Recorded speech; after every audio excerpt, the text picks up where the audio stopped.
Hello students, it is a continuation of the chapter Basic Accounting Terms. So हमारी next term है expenditure.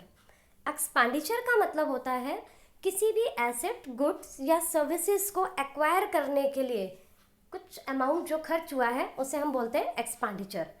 या amount अभी खर्च नहीं हुआ लेकिन उसके अगेंस्ट लायबिलिटी क्रिएट हो गई. लायबिलिटी कैसे क्रिएट हो सकती है कि अमाउंट अभी आपने दिया नहीं है, बाद में देना है, तो उसे बोलते हैं लायबिलिटी इंकर्ड. ठीक है. एग्जाम्पल हम क्या ले सकते हैं एक्सपेंडिचर के, जैसे किसी बिजनेस ने रेंट पे कर दिया, सैलरी पे कर दी, गुड्स परचेज कर लिया, बिल्डिंग परचेज कर ली, मशीनरी परचेज कर ली. इसी तरीके के हम एग्जाम्पल एक्सपेंडिचर के लिए ले सकते हैं. एक्सपेंडिचर को दो पार्ट्स में डिवाइड किया जाता है, कैपिटल एक्सपेंडिचर और रेवेन्यू एक्सपेंडिचर. कैपिटल एक्सपेंडिचर का मतलब होता है किसी भी नॉन करंट एसेट को परचेज करने के लिए जो अमाउंट खर्च किया जा रहा है, इससे बिजनेस की अर्निंग कैपेसिटी बढ़नी चाहिए. उस अमाउंट को भी हम कैपिटल एक्सपेंडिचर कहते हैं जो अमाउंट एग्जिस्टिंग एसेट की वैल्यू को इंक्रीज करने के लिए किया जाता है. एग्जाम्पल आप समझ लो बेटा इसको, अगर हमने बिल्डिंग परचेज की तब भी वो कैपिटल एक्सपेंडिचर है. आपके पास पहले से बिल्डिंग थी, उस बिल्डिंग में आपने एक फ्लोर और बना लिया, एक्सटेंशन कर ली उसकी, तो वो भी कैपिटल एक्सपेंडिचर है. ठीक है. तो ये जो एक्सपेंडिचर है ज़रूरी नहीं है हमेशा कि टेंजिबल एसेट पर ही हो, इनटेंजिबल एसेट पर भी हो सकता है. आपको टेंजिबल और इनटेंजिबल दोनों एसेट्स पहले वाले वीडियोस में क्लियर कर दी थी. Tangible assets which can be seen or touched and intangible assets which can not be seen or touched. Tangible asset का एग्जाम्पल आपको याद आ रहा होगा जैसे गुडविल, और भी आपको बहुत सारे एग्जाम्पल पहले करवा दिए हैं.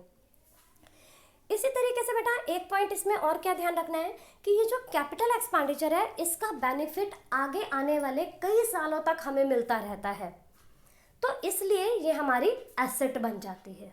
ठीक है. तो जब हम बैलेंस शीट बनाएंगे उसकी एसेट साइड में इसको दिखाएंगे. बेटा बैलेंस शीट भी आपको पहले वाले वीडियोस में बता दी गई थी कि जो लेफ्ट हैंड साइड होती है उसकी वो लायबिलिटी होती है और राइट हैंड साइड में हम एसेट लिखते हैं. ठीक है. इसके बाद नेक्स्ट है रेवेन्यू एक्सपेंडिचर. रेवेन्यू एक्सपेंडिचर का मतलब होता है जिस अकाउंटिंग पीरियड में जो ये एक्सपेंडिचर किया जाता है उसका बेनिफिट उसी अकाउंटिंग पीरियड में मिल जाता है, उसे हम बोलते हैं रेवेन्यू एक्सपेंडिचर. कैपिटल एक्सपेंडिचर में क्या था कि उसका बेनिफिट आगे आने वाले ईयर्स में मिलता है, बहुत सारे ईयर्स में, लेकिन रेवेन्यू एक्सपेंडिचर का जो बेनिफिट है वो उसी सेम अकाउंटिंग पीरियड में मिल जाता है. अकाउंटिंग पीरियड का यहाँ पर मतलब जैसे मान लीजिए आप 2019-20 के अकाउंट्स बना रहे हैं, तो 1920 में ही आपने खर्च किया, 1920 में ही उसका बेनिफिट मिल रहा है. इसका एग्जाम्पल जैसे गुड्स और सर्विसेज परचेज कर दी, सैलरी पे करी. अब जिस पर्सन को आप सैलरी पे करोगे 1 ईयर की, तो वो 1 ईयर में ही आपका काम करेगा ना. ठीक है. इसी तरीके से आपने रेंट पे किया 1 ईयर का, तो आप 1 ईयर तक ही उस बिल्डिंग को यूज़ कर सकते हैं. ठीक है. रेवेन्यू एक्सपेंडिचर, अब क्योंकि बेटा इस एक्सपेंडिचर का बेनिफिट एक ही साल में मिलता है तो ये हमारी एसेट नहीं है, इसे हम बैलेंस शीट एसेट साइड में नहीं लिखेंगे, बल्कि इसको trading and profit and loss account में चार्ज करते हैं. चार्ज करने का यहाँ पर मतलब कि उसको डेबिट साइड में लिखते हैं. Trading and profit and loss account भी आपको ध्यान होगा, जब आपको अकाउंटिंग साइकिल बताई गई थी तो उसमें ये बताया गया था कि जब हम जर्नलाइज कर लेते हैं ट्रांजेक्शन्स को, मीन्स कहीं रिकॉर्ड कर लेते हैं जर्नल में या सब्सिडरी बुक्स में, उसके बाद लेजर बनाते हैं, लेजर के बाद ट्रायल बैलेंस और ट्रायल बैलेंस के बाद फाइनल अकाउंट्स बनाते हैं. फाइनल अकाउंट्स में आपको बताया गया था कि trading and profit and loss account और बैलेंस शीट बनाया जाता है. ठीक है. तो कैपिटल एक्सपेंडिचर को कहाँ लिखा, बैलेंस शीट एसेट साइड में, और जो रेवेन्यू एक्सपेंडिचर है उन्हें ट्रेडिंग या प्रॉफिट एंड लॉस अकाउंट की डेबिट साइड में. नेक्स्ट बेटा एक्सपेंस. एक्सपेंस का मतलब होता है वो कॉस्ट जो रेवेन्यू को जनरेट करने के लिए की जाती है. ठीक है. इसके भी एग्जांपल्स आपके सामने गिवन है, जैसे सैलरी की पेमेंट कर दी, वेजेस, रेंट पे कर दिया, या फिक्स्ड एसेट पर डेप्रिसिएशन लग गया. अब ये डेप्रिसिएशन क्या होता है बेटा, टाइम बीतने के साथ साथ फिक्स्ड एसेट के वैल्यू में कमी आ जाती है. जैसे मान लो अब आपने कोई बाइक खरीदी लास्ट ईयर, अगर वो 70,000 की परचेज की थी, चाहे महंगाई बढ़ गई हो तब भी उस बाइक की वैल्यू 80,000 तो नहीं हो जाएगी ना, उसकी 70,000 से कम ही होगी वैल्यू, तो उसी को कहते हैं डेप्रिसिएशन. ठीक है. इसी तरीके से कोई और करंट एसेट को राइट ऑफ कर रहे हैं, जैसे यहाँ पर एग्जाम्पल लिखा हुआ है बैड डेट्स। आपको बेटा डेटर्स के बारे में बता दिया था कि जब गुड्स को क्रेडिट पे सेल करते हैं तो डेटर्स बनते हैं।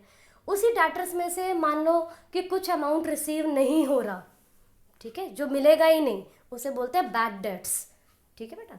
इसी तरीके से कॉस्ट ऑफ गुड्स सोल्ड, हालांकि ये कॉस्ट ऑफ गुड्स सोल्ड की जो फुल डिटेल है बेटा वो आपको बाद में पता चलेगी जब हम फाइनल अकाउंट का टॉपिक करेंगे, लेकिन फिर भी अभी आप इसका मतलब ये समझ लो कि जो भी गुड्स आपके पास है उसमें कुल जितना खर्चा हुआ, ठीक है, इसमें परचेज की कॉस्ट भी इंक्लूड होती है और उससे रिलेटेड जितने एक्सपेंसेस होते हैं वो भी इसमें इंक्लूड होती है।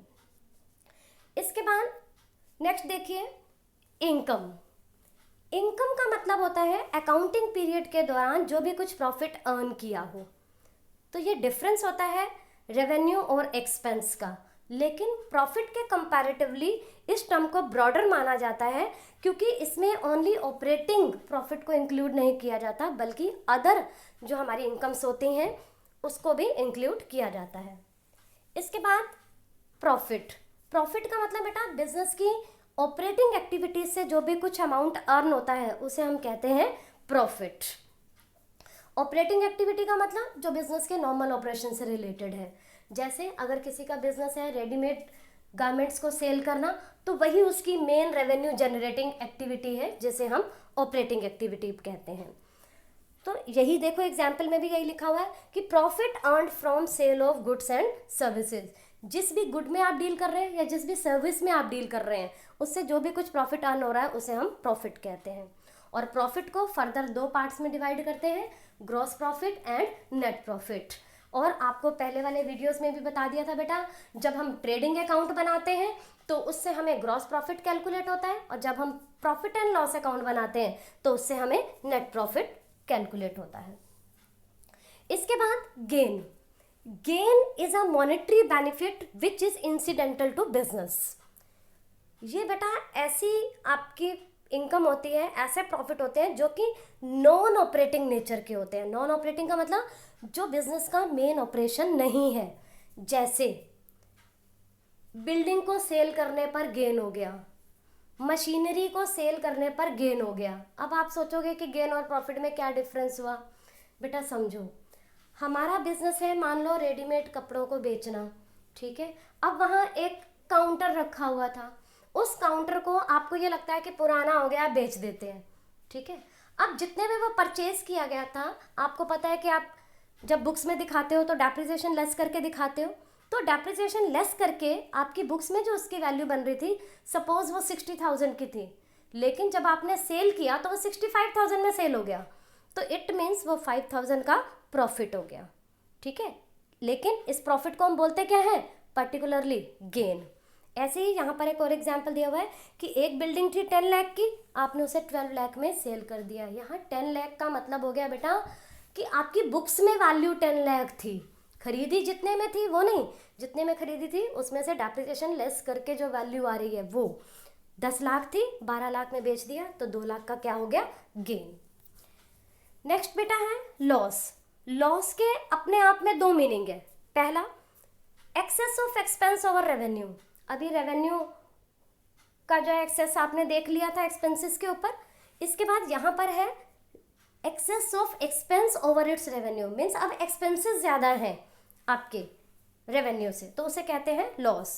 सेकंड, इसको हम वो एक्टिविटी भी कहते हैं जिससे फर्म को कोई बेनिफिट होता नहीं है, ये बस हम कुछ कर नहीं रहे लेकिन अचानक से लॉस हो गया, जैसे लॉस बाय फायर, ठीक है। अब आग लगाने के लिए कोई एक्टिविटी नहीं की होती, अपने आप से अचानक आग लग गई बिजनेस में, या लॉस बाय थेफ्ट, कुछ सामान चोरी हो गया, तो इसे हम कहते हैं लॉस। देन बेटा नेक्स्ट हमारी टर्म है वाउचर।